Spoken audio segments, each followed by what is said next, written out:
আসসালামু আলাইকুম এভরিওয়ান। আমরা ফ্রেশ হয়ে সব বেরিয়ে গেছি সমুদ্রের ধারে মেলা দেখতে। তো এই সমুদ্রের ধারে যে মেলাগুলো বসে, সেই সন্ধ্যের টাইমে বসে, তো খুব সুন্দর লাগে। আর হ্যাঁ guys, যে রুমে আমরা আছি ওইখান থেকে 5 মিনিট লাগবে সমুদ্রের ধার যেতে। আর এই মাত্র চলে এলাম সমুদ্রের ধারে। আর হ্যাঁ গাইস, এখন ঘুরতে বাজে 5টা, আমরা 5টার সময় চলে এসেছি, কারণ মেলাতে ভিড় হয় 7:30 8টার সময়। আর এইখানকার দোকানগুলো সব এখনো খোলেনি, সেই 7:30 8টার সময় সব খুলে। আর এইখানে গাইস দেখো মাছের মেলা। ভাই বললো মাছ খাবো।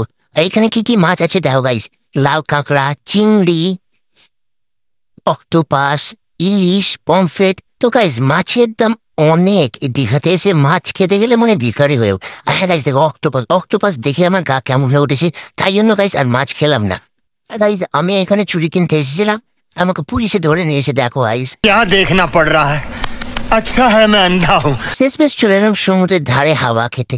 তো গাইস একটা জিনিস খেয়াল করে দেখো, দুপুরে কতটা জল ছিল উপরে, আর এখন দেখো এক ফোঁটাও জল নেই। আমি একটু নেমে গেলাম হাঁটতে, দেখো গাইস এক ফোঁটাও জল নেই।